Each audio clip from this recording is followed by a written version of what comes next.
Okay, welcome back to another episode of the Hundamental Guide to Life. This week, you'll know his voice from radio hosting The Brekkeh Show on Hits Radio, on your telly box on MTV, and also one half of the groundbreaking podcast, A Gay and a Non-Gay. Oh, and he's dead funny as well, doing his stand-up show as well. So, James Barr, welcome to the Hundamental Guide to Life. Hi, Hun. Hi, honeys. Hi, Hun. How are you, Hun? I'm good, Hun. I'm good. I'm 3 Lambrinis in. I'm ready. 3 Lambrinis. Is that 3 Lambrini bottles or 3 Lambrini cans, strawberry It's edition? 3 Lambrini boxes. Boxes. Just kicking this off about Lambrini because Lambrini is like the OG Hun drink. It really is. Now, it's made a bit of a resurgence, and even though we're not sponsored by Lambrini, I recently, although if Lambrini is out yet, if Lambrini do want to sponsor us, get in touch. We'd be more than happy to get a load of free strawberry cans. I had a strawberry can of Lambrini the other day, and it was gorge. Oh, babes, I don't know if I can do that. I'm more of an OG Lambrini. I don't want the flavors. I just want to go back to my roots, you know. Just want to go back to your roots. Okay, are you a can cocky tea kind of Hun? I'm a bottle, straight from the bottle.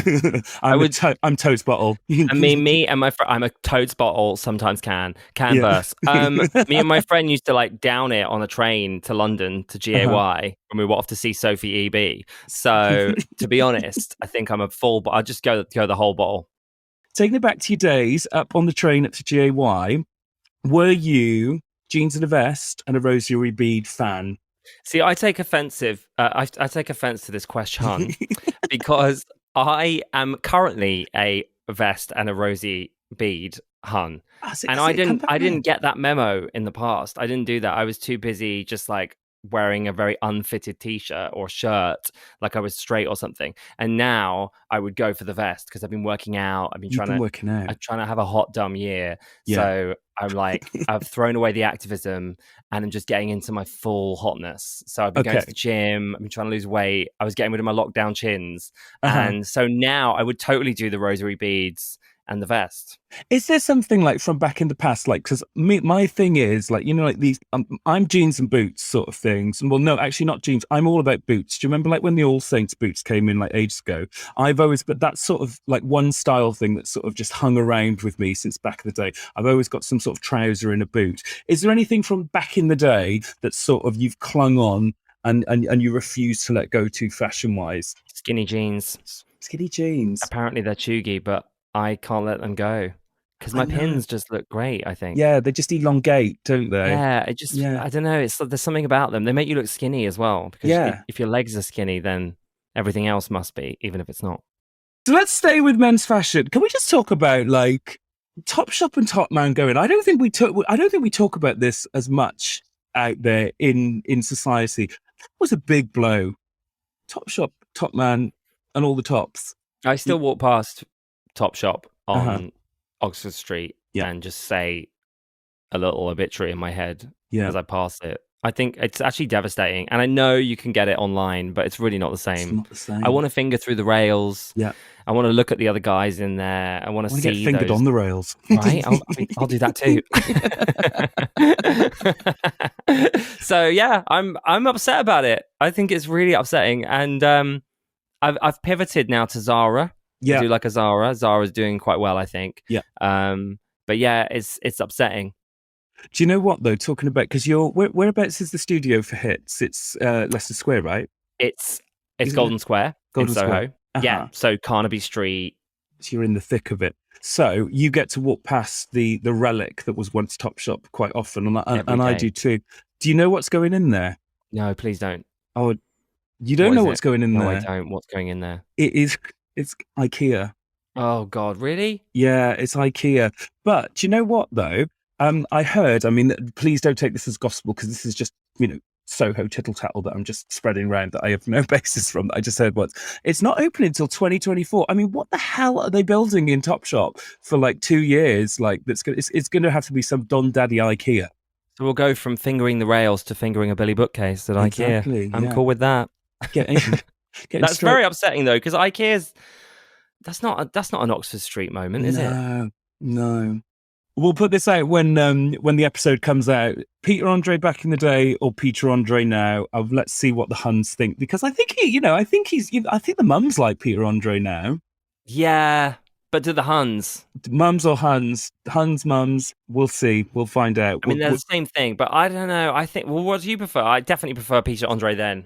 Oh, I don't know. It's like Adam Rickett as well. Like Adam Rickett is actually hot now, but I still prefer that like greased up, overly tanned, unnatural looking. This is why I love filters so much. I don't want real life.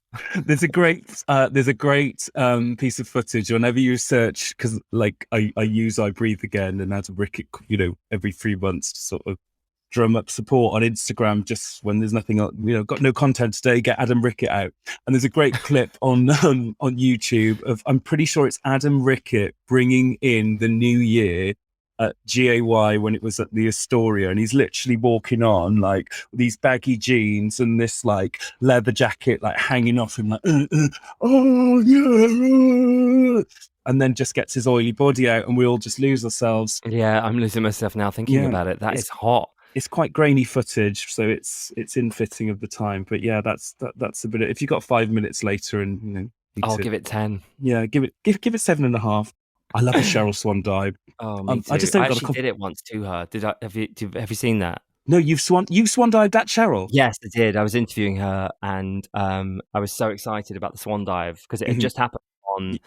It was The Voice. Right? Yeah. And so I was just obsessed, and she came in like a couple of days later. So I just jumped up on the desk at the radio station, and I jumped at her and did a swan dive. And that's why she's not doing anything anymore, because there's one time she was interviewed by James Barr, she never does interviews now. and got launched at by James. It's my screaming sexy den. A mother. Sexy den. A mother. Sexy den. Skull shares. Okay, James. Now, you're from a seaside town, the lovely Eastbourne, correct? I love Eastbourne. Yeah. Now, seaside towns are Hun, aren't they? Seaside, and because they're very camp. Lots of inspirational quotes on driftwood, left, right, and centre. Do you have is there an inspirational quote that you live by, or do you have, I'm just trying to look into in your bedroom there, do you have any inspirational quotes on random piece of driftwood or any other paraphernalia throughout your house? I don't. But actually, I have, the only art I have in my house is words. So I have like equality, boys, boys, boys, New York fucking city. I've got like I've only got words. That's it. But I love that I've now got the opportunity to talk about how Hun Eastbourne is, because oh my God, have you been? It is glorious. I've not been to Eastbourne. Sell it to me. Right, it's gorge, babes. It's gorgina. It's got the most sunshine in the UK out of all the towns. I know. I don't really believe it, even though I grew up there. And there's like a sign when you drive in. So it is the home of like inspirational quotes on driftwood, because they have a sign that says "Welcome to the Sunshine Coast." Oh. And then for a bit, they went through this phase where they were like, "Oh, let's mix it up a bit." So they put a new sign up, and the new sign was, "The good life got better." Oh, how awful is that? Oh, it's brilliant! It's brilliant. I'm moving there right now. You have to. So growing up in Eastbourne, like I worked in the seaside town of Weston-super-Mare in my formative years. Ooh. Glorious. Now there's always a great club. Like, was there a good club like in Eastbourne? Where everybody went to. What was the club back in the day? There were a few actually. I think one of them is still there. The one I remember is Atlantis. I love it. That lovely Greek mythology name, for that night out for where you want to drink loads of Blue Wickets and Smirnoff Ices. Absolutely. Carpets, the lot. And it was on the pier. So obviously that is even more Hun. And you'd like walk up the pier. It's freezing cold at this point. There's like rain lashing down. You're braving the elements to get there. And then when you arrive, there's like a sticky dance floor, shots. It's great. I went on the gay night though. So the only time I ever went there, it was like dead, because how many gays are there in Eastbourne and in the late 90s? And so it was very Hun. But I met the guy I first ever slept with at Atlantis. Talking about memes and Hun culture, how would you describe Hun culture to somebody who sort of arrived from outer space and is like, what is this whole Hun culture thing? I've had this because I've had a friend in LA be very confused by me shouting Hun at everyone. And he was just like, I don't get it. It's like a Southern thing here, and they just don't get Hun culture in the States. So I had to explain it, and it's quite nuanced. I'd say it's quite a complex thing to describe to people. Lots of layers. Like, yeah, there's a lot of layers. It's like an onion, isn't it? Or a lasagna. And I don't think everyone gets it. And if you don't get it, it means you're not a Hun. Yeah. Is there anyone or any sort of meme or reality TV show moment or these sound bites that are so associated with Hun culture that you quote on the daily, like all the time, like, or is it something that changes? I mean, it changes constantly. And actually at work on our breakfast show, we just constantly do them off air at each other. Yeah. Literally non-stop. So we've done Whenever You're Ready. I'm ready. We've done Jessie J. No. No.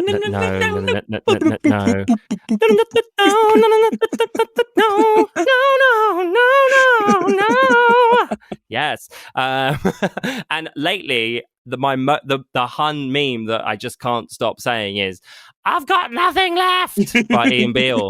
And I don't know if Ian Beale is a Hun, but I think he is. Oh, Ian Beale is a Hun, because Ian Beale, I think part of Hun culture for me is these like outrageous overreactions to something quite, and if anybody's done an outrageous overreaction that you can then bring into your daily life, like you've just mentioned, that is like fast track to the Hall of Fame. So I think Ian Beale's a Hun, 100%. Yeah, and also I think there's that whole thing about soap matriarchs, and Ian Beale's had so many moments with so many of the by default he's a Hun. Now, you work on the radio and present the breakfast show with none other than Fleur East. Is Fleur, this is like an obvious question, is Fleur a Hun? Definitely. Fleur is definitely a Hun, but a very lovely Hun. And there's no real meltdowns with Fleur. So I would say that she's more like... She's a cool Hun. She's a cool Hun. Yeah. I'm not a regular Hun. She's a cool Hun. Is Fleur great? She at 6 o'clock in the morning? Yeah, no, she is. And she's always very happy. I don't understand. She deals with mornings way better than me. She's very fun to be around. Mm-hmm. We have a really good time. So who is in the celeb world, who is probably who would you say is the honeyest, or who's the most honeyest experience you've had celeb wise? I think Alexandra Burke. Oh, actually. Of course. Yeah, I mean, it's really definitely. A metaphor. So, yeah. It's really a metaphor. I was in my writing camp, and I had to say it before. Right? Americans say it. This time I interviewed her, and she'd just released "Start Without You," mm-hmm. and the opening lyric is, "I'm like a beast." Right? Yeah. So I said, "What do you mean?" And she said, "Wow, that's a really rude question. There could be children listening to this." And I was like, "What?" No. Huh? So yeah, I think it's that. It was very funny. But also Rihanna. I met Rihanna, and she's amazing. She was so cool. And I think she was a bit of a Hun. Yeah. Well, she duetted with Matt Cardle, and by default now that, Rihanna was great in it. But when you listen back to the audio, that was a questionable vocal performance for a final of an X Factor. Those A-listers to like hang out with these competition winners is so very stupid. Traumatic and awful. Okay, so let's talk about, you just spoke about your boyfriend there. Now, this is quite Hun, because I read that you met your partner on the London Underground on the way to a Spice Girls concert. Is this true? This is true. It was on the way back from the Spice Girls on concert. The way back. I went with my friends, me and my girls and my gays, and we had a raucous time. We drank a lot. And then, on the way out, we actually tried, I could give you a very long version of the story or a short one. We went to try and get another drink. So we were delayed for the tube. But you never want to queue at Wembley, do you, on Wembley Way?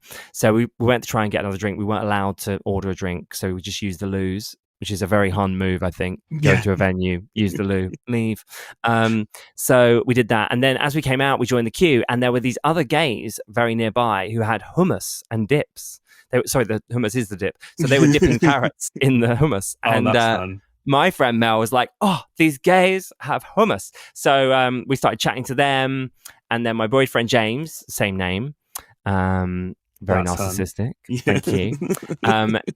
She was there with her painted nails, and they offered us some hummus. And so then when we were getting on the tube, we sort of got separated. But as the queues all formed again, we then bumped back into each other.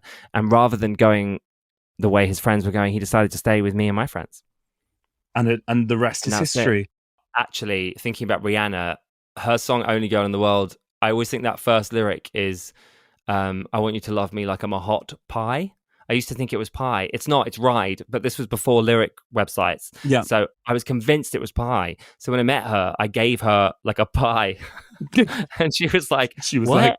What are you doing?" And I had to explain that she. And she was like, "No, it's ride. It's not pie." So you gave her Holly. So she's like, "Get the Harley Davidson in now." Well, it's funny you should mention, and it's a great segue here. It's funny that you should mention misheard lyrics, because a big part of my journey through Hun culture is the Trombolese thing. So everybody knows my lover's got no money. He's got his Trombolese. I did this meme last year and talked about Trombolese. And now every Friday, Saturday and Sunday morning, my inbox is clogged of people recording my lover's got no money, he's got his Trombolese with the word Trombolese on from all corners of the globe, because it's a misheard lyric. Now, as a DJ, you've spoken about your Rihanna there. Have you got any other favorite misheard lyrics? Well, I tell you what, I'm gonna help you out here, because we put this out to the Hunsnet followers and we got some quite questionable responses. So I can't wait. This is not a misheard lyrics, but at Clear Steps thought Skunk and Nancy were called Skunk and Nancy. Are they not? No, it's definitely Skunk and Nancy. What? It's one word. It's two words. But she thinks it's Skunk and Nancy. Yeah, that's what I thought. It's definitely not that. It's Skunk and Nancy. So, mic drop moment there for you. Maybe for someone else. You're learning. Live, laugh, learning. Live, love, learning. That is how we could teach the younger Huns. That could be a key stage 3 topic. Brilliant. Oh, God, yes. Put that on the notes. Okay, Stephanie Erdels thought Anne-Marie, ciao, adios, I'm done, was shower de horse, I'm done. Love that. Yeah. Shower de horse, I'm done. It should be, really. It should be. The name I don't think Anne-Marie has a horse, but Mabel has a horse. Mabel has a horse. Mabel has a horse, so... Let them know.